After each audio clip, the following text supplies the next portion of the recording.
सद्गुरु उमायवीने करो सांगा कस विसरू सद्गुरु उमायवीने करो सांगा तुम्हा कस विसरू सद्गुरु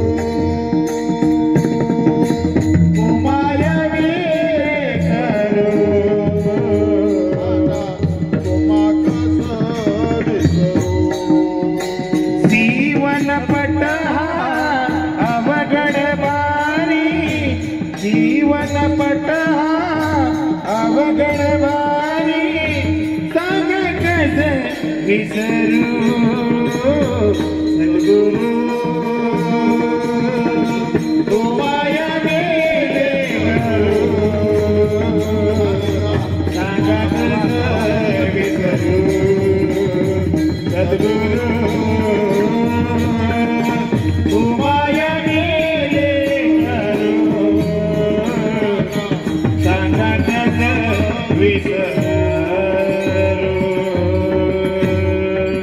बोला बोला बोला बाळू बाबांच्या नावानं सांग भले हलसिद्धनाथांच्या नावानं सांग भले.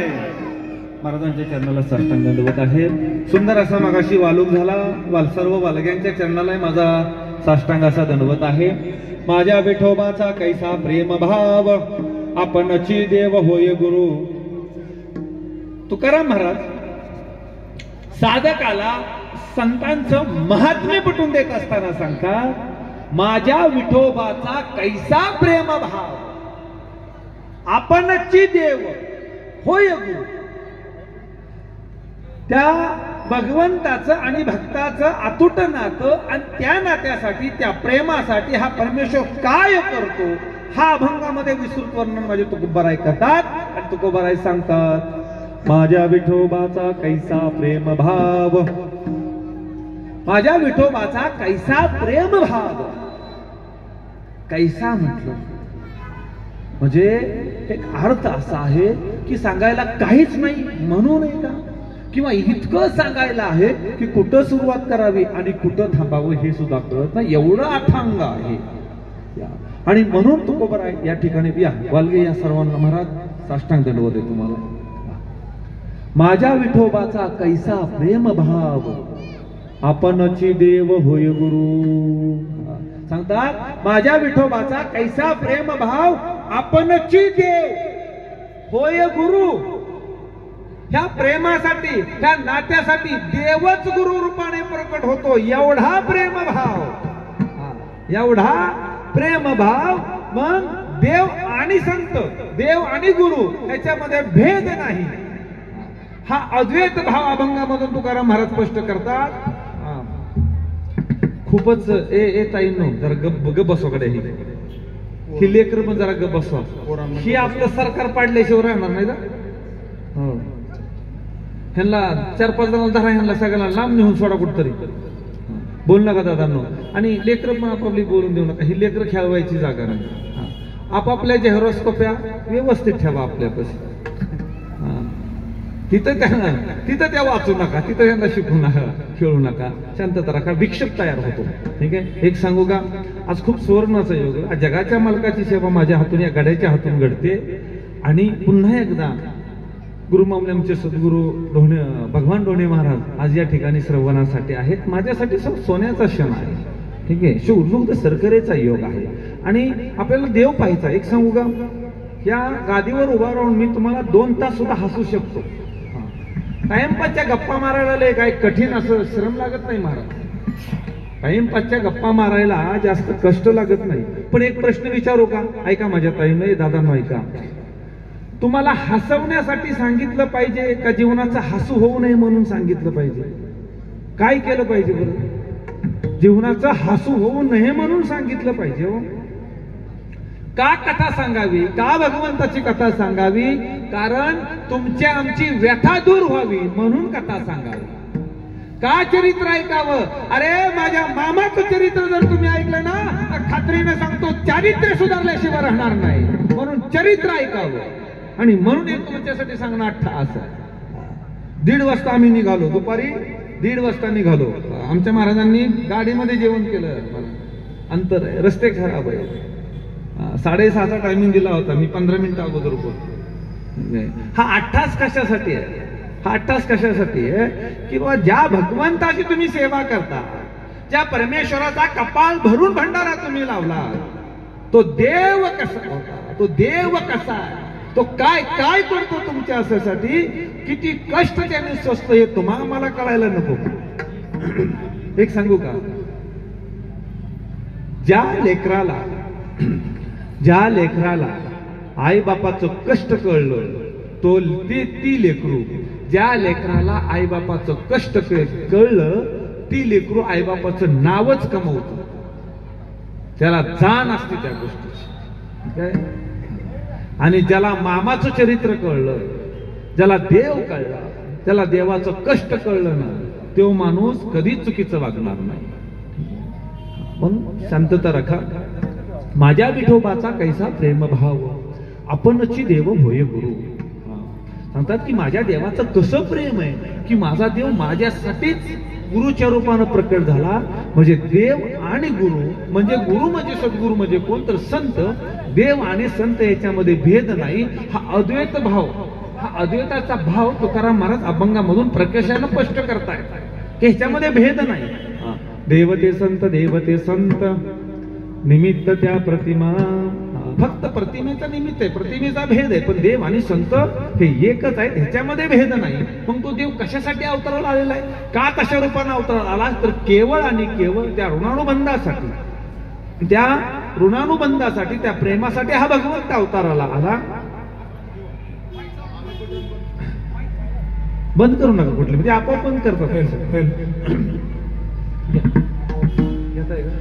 धर्म रक्षावयावतार गेजी, आपुल्या पाडीशी भक्तजना, आपुल्या पाडीशी भक्तजना. धर्म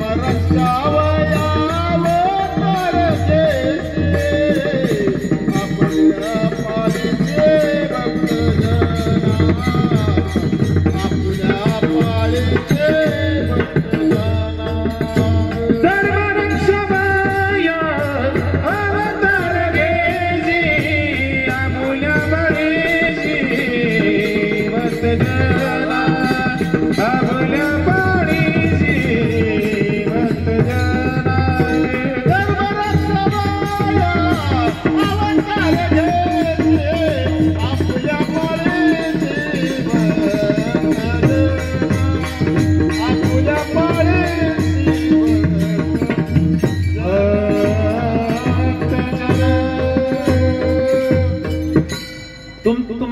तारण्यासाठी हा भगवंताचा अवतार, या भक्ताला तारण्यासाठी भगवंताचा अवतार आहे. म्हणून देव संत रूपाने अवताराला आलेला आहे. म्हणून तुकोबाराय सांगतात, माझ्या विठोबाचा कैसा प्रेमभाव, आपणची देव होय गुरु. पडिय देह भाव पूर्वी वासना, अंती ते आपणा पाशी न्यावे.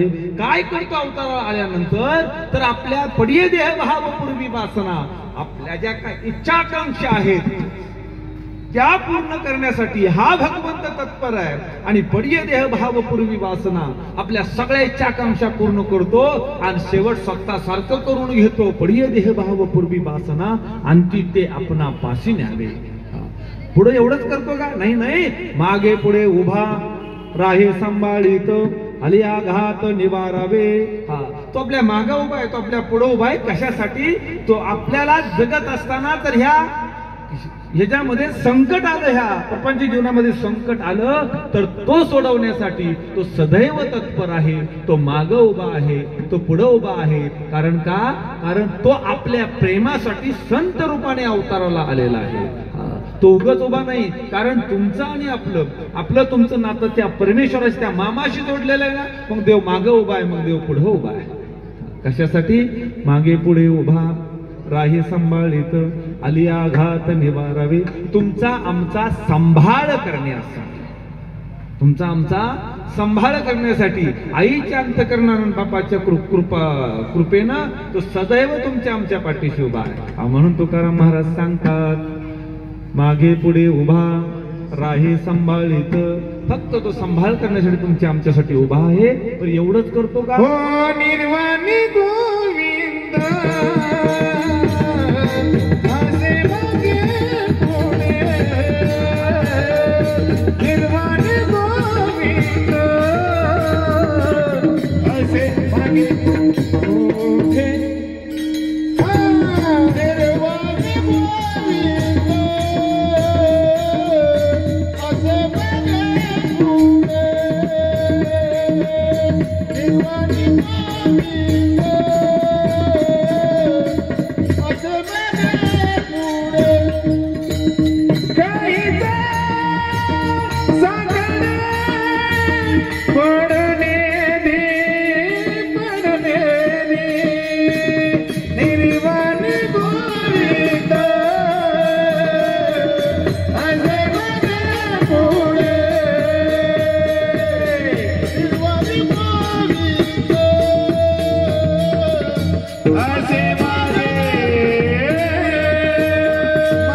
पुढे. निर्वाणी गोविंद असे मागे पुढे काहीच साकडे पुढो नदी. तो सदैव मागे उभा आहे, तो पुढे उभा आहे. कुठलं संकट कुठलं आघात आपल्यावरती येऊन देत नाही. का येऊन देत नाही? का स्वतःच करून घेतो? कशासाठी? माझी माऊली सांगतात, म्हणून माझी या स्वरूपी मन बुद्धी येई निक्षेपी, ए तुलण्या सर्वव्यापी मीची होसी. जसा मी सर्वव्यापी ना, तसाही त्याला सर्वव्यापी करून घेतो. कारण मी आलोच त्याच कारणासाठी, त्याच्या उद्धारासाठी, त्याच्या मोक्षासाठी, त्याला आपलंस करून घेण्यासाठी मी आलो. आणि म्हणून सांगतात, योगक्षम त्यांचे चाणे जड भारी, वाट दावी करीत ऋणी. तुझं योगक्षम चालवतो, तिचं सगळं जाणून घेतो आणि शेवट हाताला धरतो. आणि तो गंतव्य स्थानाचा जो रस्ता आहे त्या शेवटच्या ठिकाणापर्यंत पोहोचवण्याची जबाबदारी घेतो. नवे नवे शेवटचं ठिकाण म्हणजे काय? हे तुलन्या सर्वव्यापी मीच हो, स्वतः सारखं करून घेतो. योगक्षम चाले जाणे जड भारी, वाट दावी करी धरुनिया. योगक्षम चालवतो आणि स्वतःसारखं करून घेतो, त्याचं सगळं हरून टाकतो. आणि पुढे सांगतात, तुका म्हणे नाही विश्वास ज्या म्हणे, पाहे पुराणे विचारोने. सांगतात की त्याच्यामध्ये मनामध्ये जर विश्वास नसेल तर पुराणांना विचारून पहा, मग तुम्हाला खात्री पटेल. की कुठली खात्री पटेल? की माझ्या विठोबाचा कैसा प्रेमभाव. हा सरळ सरळ भावार्थ झाला. पण एक लक्षात घ्या, अभंगावरती म्हणजे बरं का महाराज मंडळी, माझा आवडता अभंग, खूप बोलण्यासारखे अभंगावर, एका एका शब्दावरती बोलण्यासारखं खूप आहे बोलण्यासारखं. ह्याच महत्वाचा जो आहे ना, माझ्या विठोबाचा प्रेमभाव, इथपर्यंत ठीक आहे. आपणची देव होय गुरु, आपणची जो आहे तो अतिशय महत्वाचा शब्द आहे. हा अख्ख्या अभंगाचा सार आहे म्हटलं तरी चालतं, वावगं ठरणार नाही. जसं आई आहे आणि लेकरू खेळता खेळता दारामध्ये जर पडलं, ए माईंनो ऐका, लक्ष द्या. तुमचं लेकरू खेळता खेळता जर दारामध्ये पडलं, रडायला लागलं, घरामध्ये त्याची आजी आहे, तुम्ही पण आहात, त्याची चुलती सुद्धा आहे, तुम्ही स्वतः जाताल का चुलतीला सांगताल का आजीला सांगताल? काय करताल? ए बाबा, ए थांब, काय करताल? स्वतः जाताल की नाही? स्वतः किती जाणार होता? स्वतः जाणार, हात वर करा. सगळ्या स्वतः जाणार. आणि चुलती काय त्याची गालबुचका वाढणार आहे का? ती का ढकलून देणार आहे का? पण हा भाव काय सांगायचा मला, आपणची, ही तर कुणाची अपेक्षा आई करत नाही. दादांनो, बाजारामध्ये गेला, सांगलीचा बाजार भरला, बाजारामध्ये गेला, हातामध्ये लेकरू आहे तुमच्या, त्या लेकराला घेऊन चाललात तुम्ही. आणि चालता चालता गर्दीमध्ये लेकरं रडायला लागलं, दुसऱ्याच्या खांद्यावर देताल का आपल्या खांद्यावर घेताल? आपल्याच खांद्यावर घेताल की नाही? तो बाप अपेक्षा करत नाही की माझ्या लेकराला कोणी उचलून घ्यावं, आपणच करतो सगळं. ती आई आपणच सर्व करते, त्या आईला कोणाची अपेक्षा नाही. माय लेकराचं मामा तुझं माझे नातं, इति भक्त गणती माझे गणगोत. मामा तुझं माझं नातं, इति भक्त तुझं गणगोत.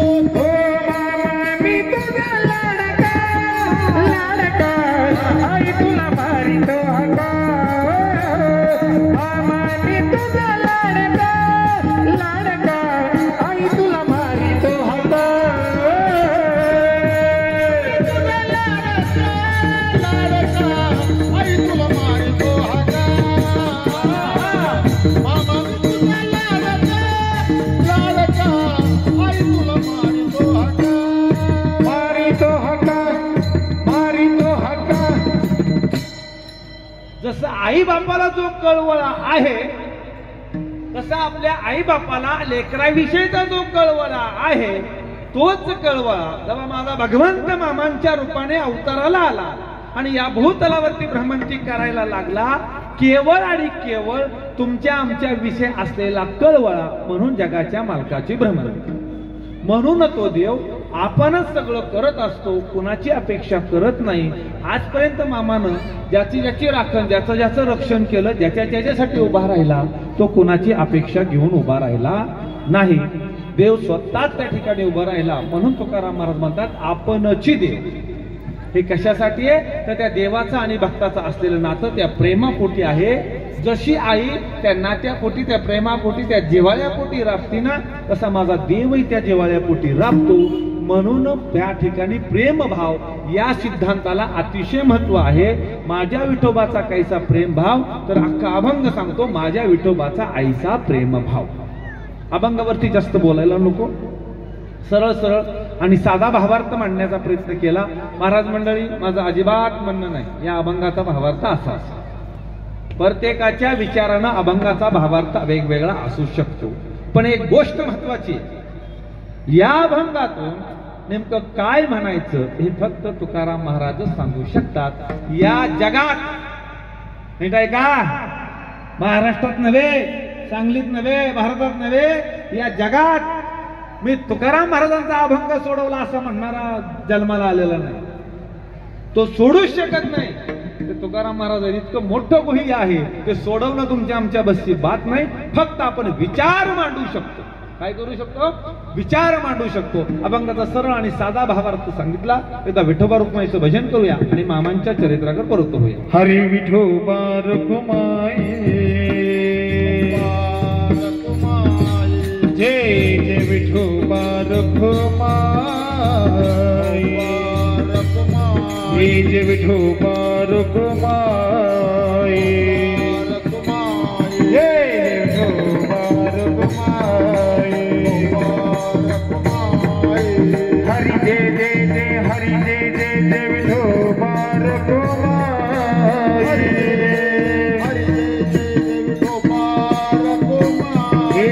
हरी जय जय जय हरी जय जय जय विठोबा रुक्माई हरी विठोबा रुक्माई जय विठोबा रुक्माई जय विठोबा रुक्माई चला विठोबा रुक्माई जय विठोबा रुक्माई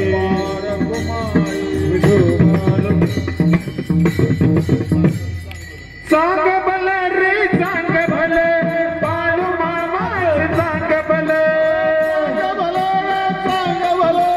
बाळू मामाचं सांग भलं हे सांग भल रे सांग भल बाळू मामाच सांग भल बाळू मामाचं सांग भलं भाव भक्तीचा उतळणी भंडारा तुझी जहिले कर तुझी जहिले कर सांग भलं बाळू मामाचं सांग भलं सांग भलं बाळू मामाचं सांग भलं विठोबा रुक्माई जय विठोबा रुक्माई जय विठोबा रुक्माई हरी विठोबा रुक्माई हरी विठोबा रुक्माई जय विठोबा विठोबा रुक्माई हरी विठोबा भंडारा नमस्ता भंडारा हरी विठोबा रुक्माई मला विठोबा रुक्माई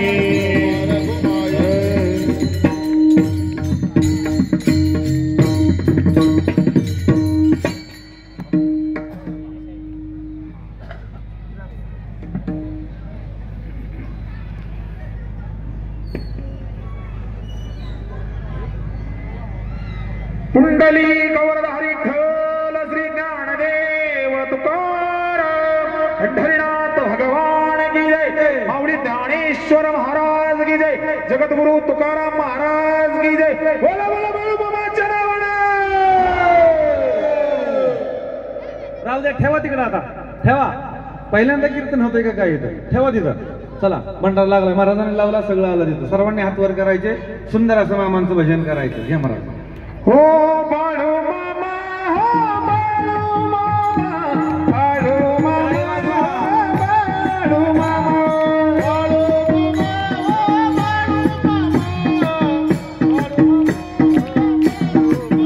हे बाळू मामा हो बाळू मामा हो बाळू मामा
जगाच्या मालकानं या भूतलावरती 1892 अवतार घेतला.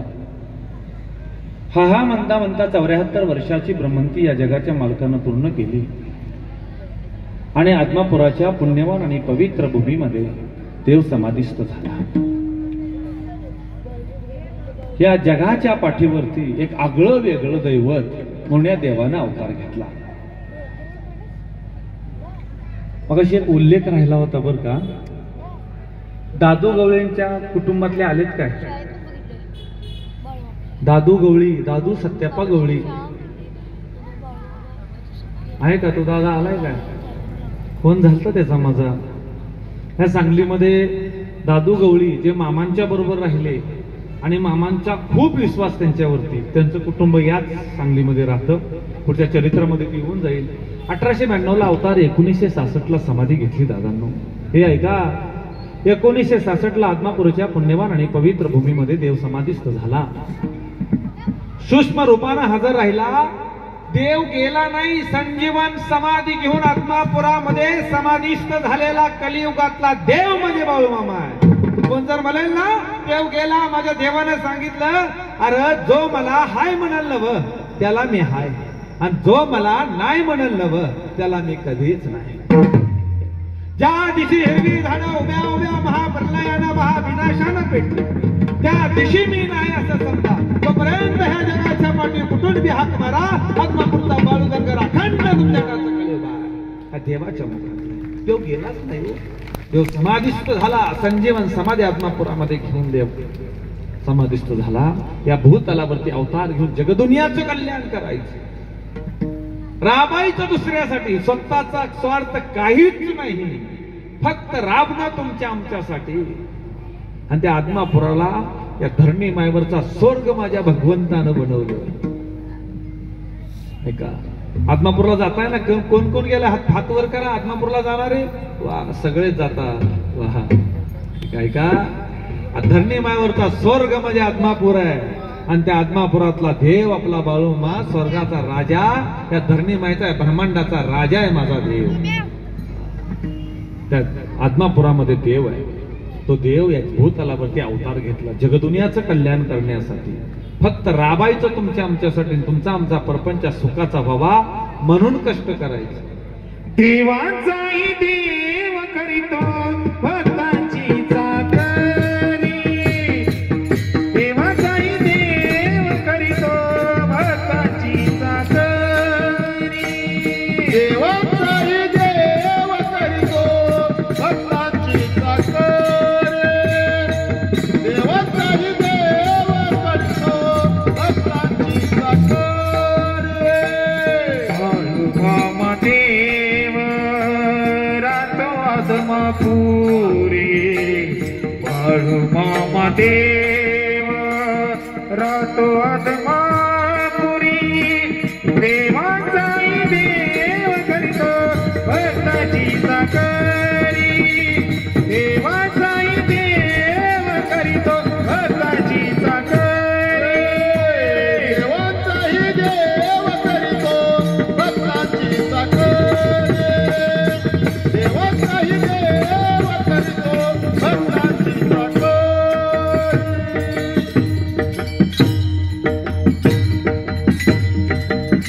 तो तुमच्या आमच्यासाठी राबण्यासाठी देव या ठिकाणी अवतार घेतला आणि राबायला लागला. आणि त्या देवाची भक्ती तुमच्या आमच्या हातून घडायला लागली. या कलियुगाचं अंतिम सत्य नीट ऐका. या कलियुगाचं अंतिम सत्य म्हणजे माझा बाळूमामा आहे. त्याच्या पलीकडेही काही नाही, त्याच्या अलीकड सुद्धा काही नाही. आणि त्या देवाची भक्ती घडते. लाख मोलाचं काम होत आहे. विनायक दादा बरं का, विनायक शेठ, सुंदर असं कार्य तुम्ही आरंभ केलं. बाकीचं तुम्ही काय कराल याची नोंद कोण घेईल का नाही मला सांगता येत नाही, पण माझ्या मामांसाठी तुम्ही राबलात. जो जो माझ्या मामासाठी राबला त्याची नोंद ह्या भगवंतानं घेतली. माझा देव सांगायला लागला, अरे म्हणला या कलियुगामध्ये जो कोणी माझ्या शेळ्या मेंढ्यासाठी राबला नव, म्या त्याच्यासाठी राबणार आहे. अरे जो कोणी माझ्या तळावरती येऊन काबाड कष्ट करल नव, मी त्याच्यासाठी काबाड कष्ट करणार आहे. अरे ज्यानं ज्यानं माझ्यासाठी येळ काढणार नव, मी त्याच्यासाठी येळ काढणार. एवढा मोठा देव आहे. येणारा काळ खूप भयंकर परिस्थिती घेऊन येतोय. आम्हाला त्याची अजून चाहूल नाही. आम्ही अजून गाफील आहोत. आम्ही अजून गाफील आहोत. माझा देव दर वर्षाला 12 वर्षे 12 महिन्याची भाकणूक करतो, जगाचं भविष्य सांगतो. माझा हलसिद्धनाथ दरवर्षी जगाची 12 महिने 12 वर्षाची भाकणूक भविष्यवाणी सांगून जातो. पण तरी सुद्धा आपण बेसावध आहोत. येणारा काळ भयंकर परिस्थिती घेऊन येतोय. नीट ऐका. त्याला मामांची भाकणूक पुरावा आहे. हलसिद्धनाथाची यात्रा बहुम पौर्णिमेला झाली. बारक्या महाराजांची भाकणूक झाली. बारक्या महाराजांची भाकणूक झाली. जगाचं भविष्य सांगितलं. या कलियुगाचा अंत झालेला आहे. कलियुग संपलेला जमा. आता परिवर्तनाच्या युगामध्ये तुम्ही आहोत, आम्ही आहोत. आपण ते परिवर्तनाचं युग जगायला लागलेलो आहोत. येणारा काळ इतकी भयंकर परिस्थिती घेऊन येतोय ना, फार फार तर 3 वर्षामध्ये हे इंटरनेट सुद्धा राहणार नाही, मोबाईल सुद्धा राहणार नाही. सगळं उद्ध्वस्त व्हायला सुरुवात होणार आहे. देवानं सांगितलं होईल होईल, तिसरं महायुद्ध होईल, 100% महायुद्ध होणार. ठीक आहे. देवानं सांगितलं पेटल पेटल जग दुनिया पेटल. ही जग दुनिया पेटणार. इतकं भयंकर युद्ध होणार आहे. जगाचा विनाश ठरलेला आहे. माझ्या देवानं सांगितलं होतं ना, संकेत देऊन ठेवला होता मामानं. कलियुगाच्या अंताला समजा देव बोंबलत जातील आणि बाळू धनगराचीच घंटा वाजत राहील. कोरोना आला, कलियुगाच्या अंताचा अलाराम होता तो. बोलो, कोरोना कलियुगाच्या अंताचा अलाराम होता. माझ्या देवानं सांगितलं पेटल पेटल जग दुनिया पेटल. ऐका बाळांनो, ऐका तान्यांनो, कालवल कालवल जग दुनिया कालवल. उडल उडल धूळ माती उडल. अकस्मात तारे तुटतील, वादळ वार भूकंप यानं जगाची उलथा पालत होईल. उडतील उडतील काळा खडक्याच्या गा, लाह्या गा उडतील. ऐका बाळांनो, ऐका तान्यांनो, होईल होईल युद्ध का होईल. भारत पाकिस्तानचं युद्ध का होईल. पेटल पेटल जग दुनिया पेटल. होतील होतील बॉम्बस्फोट होतील. शहराला लागून असलेली शहर उद्ध्वस्त होईल. होईल होईल जल प्रलय होईल. कृष्णमाईच्या काटेला 9 लाख हजार बांगड्या फुटतील. ऐका बाळांनो, ऐका तान्यांनो, कलियुग जाईल, सत्ययुग हिमालय पर्वतावर देव अवतार घेईल. होईल होईल मनुष्य वस्ती विरळ होईल. 12 बाजार मांडून एक बाजार भरल. 12 कोसाला ग एक दिवागा लागल. ऐका बाळांनो, ऐका जाण्यांनो, आंतरराष्ट्रीय बाजारपेठा बंद का पडतील. तुटतील अकस्मात तारे का तुटतील. देवानं सगळं सांगून टाकलं. फक्त तुम्ही आम्ही लक्षात घेणार येणारी परिस्थिती त्या मार्गावरती चालू आहे. येणारी परिस्थिती त्या मार्गावरती चालू आहे. येणारा काळ ती परिस्थिती घेऊन येतोय. कलियुगाचा अंत झालेला आहे. आता परिवर्तनाचं युग आहे. 2032 पासून सत्ययुगाला सुरुवात होणार आहे. आता हे 4, 5, 7 वर्षामध्ये परिवर्तन होणार. पंचमहाभूत हे सगळं परिवर्तन करून घेणार. युद्ध होऊन जगाचा नायनाटाच्या दृष्टीने चालणार. तसं देवाने सांगितलं 12 कोसाला एक दिवा. या जगाची लोकसंख्या 8 अरब आहे. किती महाराज? 8 अरब लोकसंख्या आहे. 8 अरब लोकसंख्या मधली फक्त 64 कोटी शिल्लक राहणार. किती? 64 कोटी शिल्लक राहणार. मग विचार करा कोणाकोणाचा नंबर लागतो. आपला नंबर त्याच्यात आहे का? फक्त एवढं तपासून बघा. आम्हाला आमचीच गॅरंटी नाही अजून. येणारी काळ भयंकर येतोय. ह्याच्यामध्ये फक्त आणि फक्त मामाची भक्ती आपल्याला तारू शकते. आणि ती भक्ती तुम्ही आम्ही केली पाहिजे. 64 प्रकारचा रोग येणार. माझ्या देवानं सांगितलं. त्या सांगितल्याप्रमाणे त्याचं वाक्य ऐकून जावा. माझा देव सांगू लागला, जरी आहे न मरी आईची जग दुनियावरून स्वारी गाफरेल. जाळ्यानं ताप बाळानो किरम खोकला उदंड हाय. हाय की हाय 18 गातारेचा एक आजार मनुष्यास होईल. डॉक्टर लोक हात टेकतील रोगाला गा औषध सापडणार नाही. आड चुकल खरं खेड चुकणार नाही.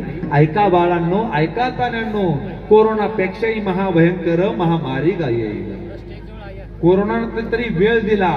येणारा रोग वेळ सुद्धा देणार नाही. 64 प्रकारचा रोग येणार.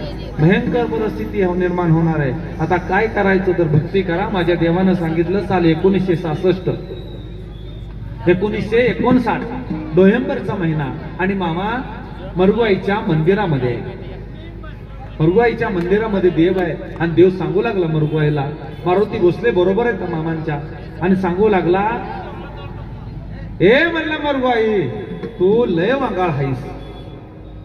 तुझा गाडा झुकला न बघ की जगाचा विनाश ठरलेला आहे बघ. ए मरगुआई, अरे तू एवढी वांगाळ आहे, तुला काय दिसन होत नाही बघ.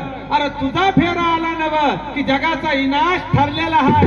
ए मरगुआई, तू ज्या याला गाडा झुकशील न बघ त्या याला तुझ्या गाडीचा गाडीवान बाळू धनगर असत. ती गाडा कुठनं न्यायचा हा मामा ठरवल. म्हणजे ज्या वेळेला जगाचा विनाश व्हायला सुरुवात होईल त्या वेळेला हा जगाचा मालक त्या विनाशाची रूपरेखा तयार करणारा असेल. त्या विनाशाचा ड्रायव्हर माझा मामा असेल. हा विनाशाचा करता धरता माझा देव असेल. म्हणून येणारा काळ इतका भयंकर आहे. तुमची आमची हीच भक्ती कामाला येणार आहे. म्हणून मगाशी मी सांगितलं कलियुगाचा अंतिम सत्य म्हणजे माझा बाळूमामा आहे बस. आणि त्या बाळूमामांच्या शेळ्या मेंढ्याची सेवा, ह्याच्या पलीकडे काहीच नाही. तुम्ही जो लावलेला भंडारा आहे ना, हा साधा सुद्धा नाही. अरे समुद्र मंथनातून काढलेलं 14वं रत्न म्हणजे माझ्या मामाचा भंडारा आहे. जगाच्या मालकानं सांगितलं, जग दुनियेत पिवळ्या भस्माचा महिमा का वाढत जाईल. एक काळ होता, भंडारा लावलेला माणूस कवचित दिसायचा बरं का महाराज. भंडारा लावलेला माणूस कवचित दिसायचा. आता अशी परिस्थिती आहे, एखाद्या गावात एखाद्या शहरात गेले ना तर 5-5 मिनिटाला आणि 100 फुटावरती भंडारा लावलेला माणूस दिसतो. माझ्या देवानं सांगितलं कलियुगामध्ये माझ्या मामाचाच घंटा वाजत राहणार. एवढं सामर्थ्यवान हा भगवंत. 1892 ह्या भगवंतानं अवतार घेतला. रुद्राचा महाअवतार देव माझा 1892 धनगराच्या कुळामध्ये अवताराला आला. रुद्राचा अवतार थोरा राहतोय आदमापुरा. हे रुद्राचा अवतार थोरा राहतोय आदमापुरा. उजळणी भंडारा ज्ञानगंगेची अमृतधार. हे उजळणी भंडारा ज्ञानगंगेची अमृतधार.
देव अवताराला आला. ह्या भगवंतानं भूताला अवतार घेतला, धनगराचं कुळ निवडलं.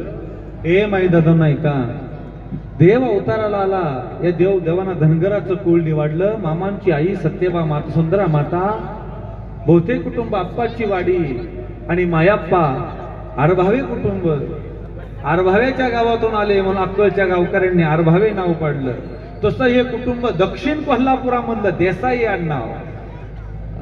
त्यावेळी मुघलांच्या ह्याच्यामध्ये गावचं कारभार सांभाळणारं कुटुंब. दरमजल करत गाव बदलत आलं. पाटील आडनाव पडलं, पुजारी आडनाव पडलं. शेवट आरभावेच्या गावामधून अक्कोळला आलं म्हणून आरभावे म्हणायला लागले.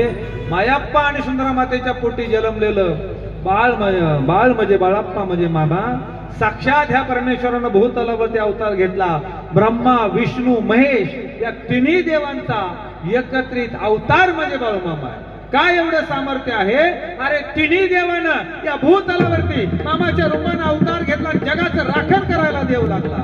म्हणून तिन्ही देवांचा एकत्रित अवतार म्हणजे मामा. तिन्ही देवांचा अवतार, तिन्ही देवांचा अवतार. बाळू मामा मामा धनगर, बाळू मामा मामा धनगर. तिन्ही देवांचा अवतार, तिन्ही देवाचा अवतार. बाळू मामा मामा धनगर, बाळू मामा धनगर, बाळू मामा धनगर. ब्रह्मा विष्णू महेश भजन करा सावकाश. विष्णू महेश भजन करा सावकाश. हो ब्रह्मा विष्णू महेश भजन करा सावकाश. विष्णू महेश भजन करा सावकाश. तिन्ही देवांचा अवतार, तिन्ही देवांचा अवतार. बाळू मामा मामा धनगर, बाळू मामा मामा धनगर.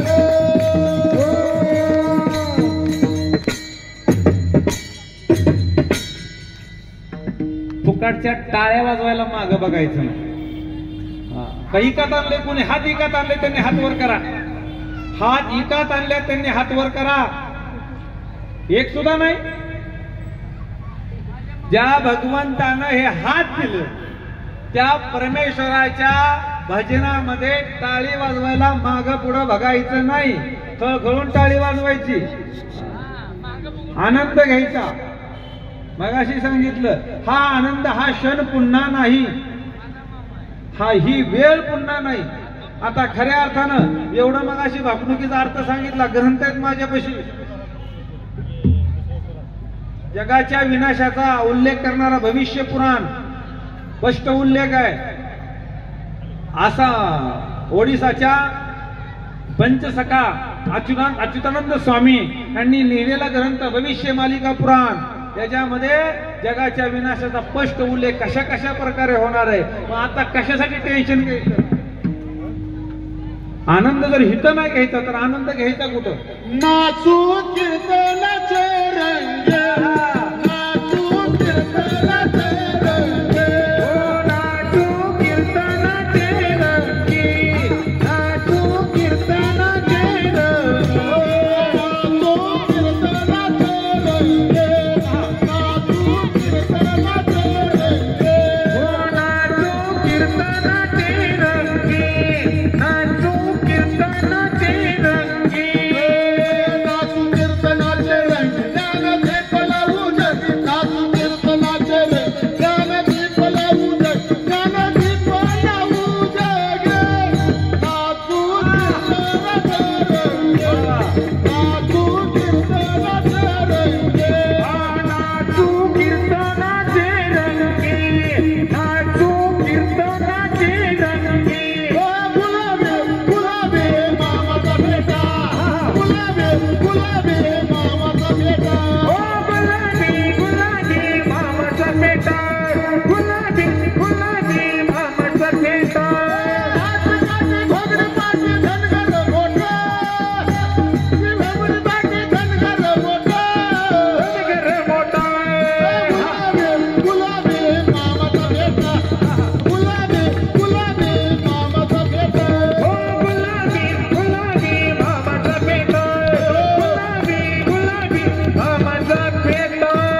सगळी उभा राहा. ही जाग्यावर बसून नसतात. मला घ्या एक मामाचं. उभा राहा सगळे, उभा राहा बिंदास. हो ला ला ला ला ला ला